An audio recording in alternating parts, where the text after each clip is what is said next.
All right, February 18th, Leviticus 6 1 through 7:27. And the Lord spoke to Moses, saying, if the person if a person sins and commits a trespass against the Lord by lying to his neighbor about what he has delivered to him for safekeeping, or about a pledge, or about a robbery, or if he is extorted from his neighbor, or if he has found what is lost and lies concerning it and swears falsely, if any one of these things that a man may do in which he sins, then it shall be, because he has sinned and is guilty, that he shall restore what is stolen, or the thing which he has extorted, or which he has delivered and from to him for safekeeping, or the lost thing which he had found, or all that is about which he has sworn falsely, and he shall restore its full value, add one fifth to it more, and give it to whomever it belongs on the day of the trespass offering. And he shall bring a trespass offering to the Lord, a ram without blemish from the flock, with your valuation, as a trespass offering to the priest. So the priest shall make atonement for him before the Lord, and it shall be forgiven for any any one of these things that he may have done, which he trespassed. Then the Lord spoke to Moses, saying, command Aaron and his sons, saying, this is the law of the burnt offering. The burnt offering shall be on the hearth upon the altar all night until morning, and on the fire of the altar shall be kept burning on it. And the priest shall put on his linen garment and his linen trousers, he shall put it on his body, and take up the ashes of the burnt offering, which the fire has consumed on the altar, and he shall put it beside the altar. Then he shall take off his garments, put on other garments, and carry the ashes outside the camp to a clean place. And on the fire of the altar shall be kept burning on it, and it shall not be put out. Excuse me. And the priest shall burn wood on it every morning, and lay a burnt offering in order on it. And he shall burn it, and he shall burn it on the fat of the peace offering. Excuse me. A fire shall always be burning on the altar, and it shall never go out. This is the law of the grain offering. The sons of Aaron shall offer it on the altar before the Lord. He shall take it from it his handful of the fine flour of the grain offering with its oil, and all the frankincense which is on the grain offering, and shall burn it on the altar for a sweet aroma, as a memorial to the Lord. And the remainder of it Aaron and his servants shall eat with unleavened bread. It shall be eaten in a holy place in the court of the tabernacle of meeting. They shall eat it. It shall not be baked with leaven. I have given it. I have given it as their portion of my offering made by fire. It is most holy, like a sin offering of the trespass offering.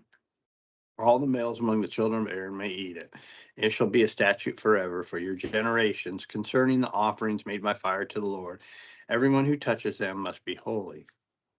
And the Lord spoke to Moses, saying, this is the offering of Aaron and his sons, which they shall offer to the Lord, beginning on the day which he is anointed.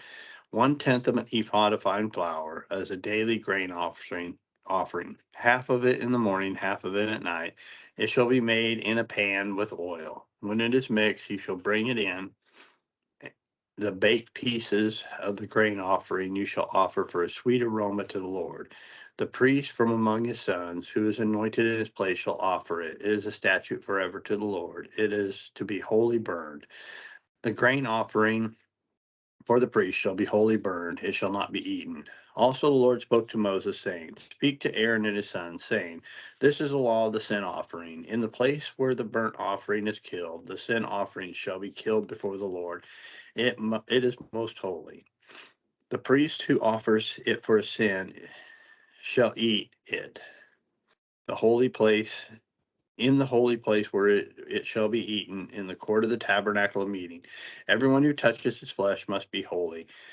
And when its blood is sprinkled on any garment, you shall wash that on which it was sprinkled in a holy place. But the earthen vessel in which it is boiled shall be broken, and if it is boiled in a bronze pot, it shall be scoured and rinsed with water. And all males among the priests may eat of it. It is most holy. But no sin offering from which any of the blood is brought into the tabernacle of meeting to make the atonement in the holy place shall be eaten. It shall be burned with fire. Likewise, it is the law of the trespass offering. It is most holy. It is in a place where they kill the burnt offering. They shall kill the trespass offering, and its blood shall sprinkle all around the altar, and he shall offer it from the fat of the tail, the fat of the covering of the entrails, the two kidneys, and the fat which is on them by the flanks, and the fatty lobe attached to the liver above the kidney, he shall remove, and the priest shall burn it on the altar as an offering made by fire to the Lord. It is a trespass offering. Every male among the priests may eat of it.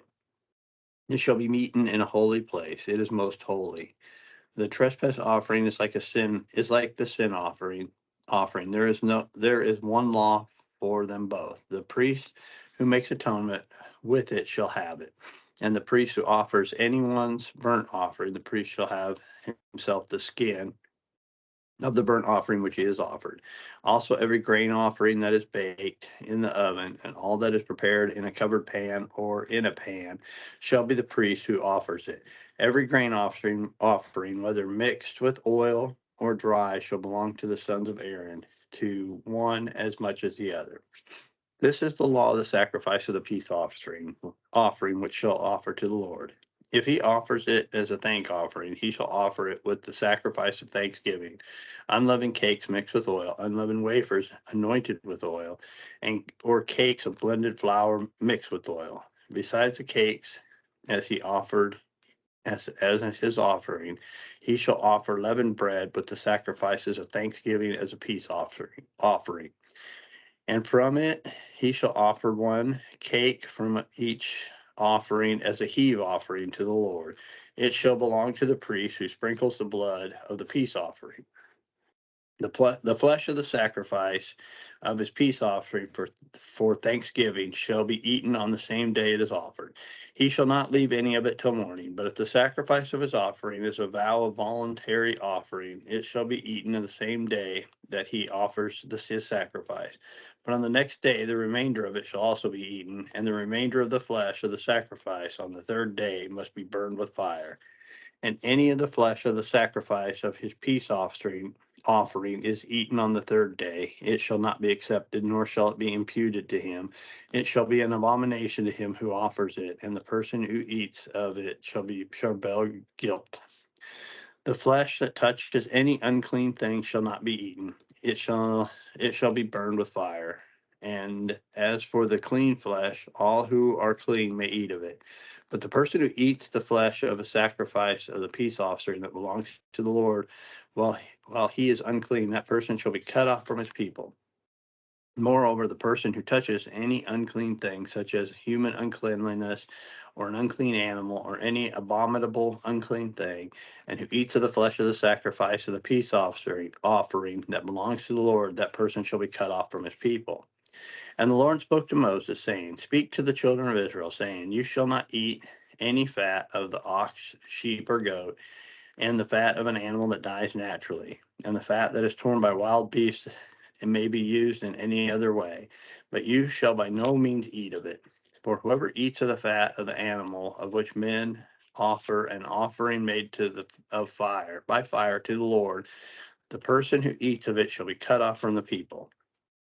Moreover, you shall not eat any blood in in any of your dwellings, whether a bird or beast. Whoever eats any blood, that person shall be cut off from his people.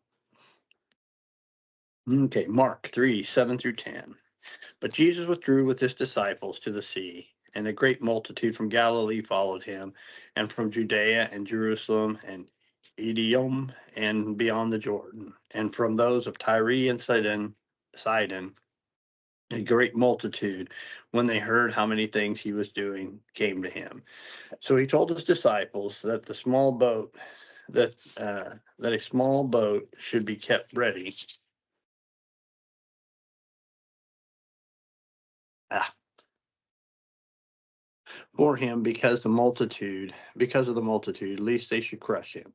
For he healed many, so that many as had afflictions pressed about him to touch him. And the unclean spirits, whenever they saw him, fell down before him and cried out, saying, You are the Son of God. but he sternly warned them not that they should not make him known. And he went up to the mountain and called to him those he himself wanted, and they came to him. Then he appointed 12, that they might be with him, that he might send them out to preach, and to have power to heal sickness and to cast out demons. Simon, whom he gave the name Peter, James the son of Zebedee, and John the brother of James, to whom he gave the name Boanerges, that is, sons of thunder. Andrew, Philip, Bartholomew, Matthew, Thomas, James the son of Alphaeus, Thaddeus, and Simon the Canaanite, and Judas Iscariot, who also betrayed him. And they went into a house. Then the multitude came together again, so that they could not so much as eat bread. But when his own people heard about this, they went out and laid hold of him, for they said, "He is out of his mind." And the scribes who came down from Jerusalem said, "He is of Beelzebub, and the ruler of the demons. He has cast out demons." So he called them to himself and said to them in parables, "How can Satan cast out Satan? If a kingdom is divided against itself, that kingdom cannot stand. And if a house is divided against itself, that house cannot stand. And if Satan has risen up against himself and is divided, he cannot stand, but has an end. No one can enter a strong man's house and plunder his goods unless he first binds the strong man, and then he can plunder the house. Assuredly, I say to you, all sins will be forgiven of the sons of men, and whatever blasphemies they may utter. But he who blasphemies against the Holy Spirit never has forgiveness, but is subject to the eternal condemnation, because they said he has an unclean spirit. Psalm 37, 1 through 11, a psalm of David. Do not fret because of evildoers. Do not be envious of the workers of iniquity, for they shall soon be cut down like grass and wither like a green herb.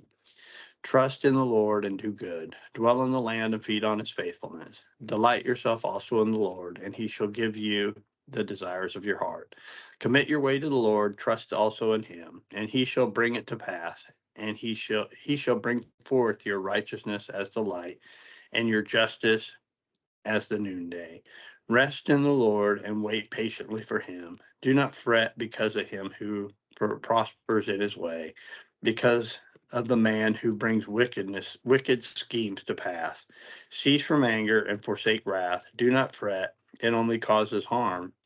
For evildoers shall be cut off, but those who wait on the Lord, they shall inherit the earth. For yet a little while, and the wicked shall be no more. Indeed, you will look carefully for his place, but it shall be no more. But the meek shall inherit the earth, and shall delight themselves in the abundance of peace. Proverbs 10, 3 through 4. The Lord will not allow the righteous soul to famish, but he casts away the desires of the wicked. He who has a slack hand becomes poor, but the hand of the diligent makes rich. Okay. We'll see y'all tomorrow.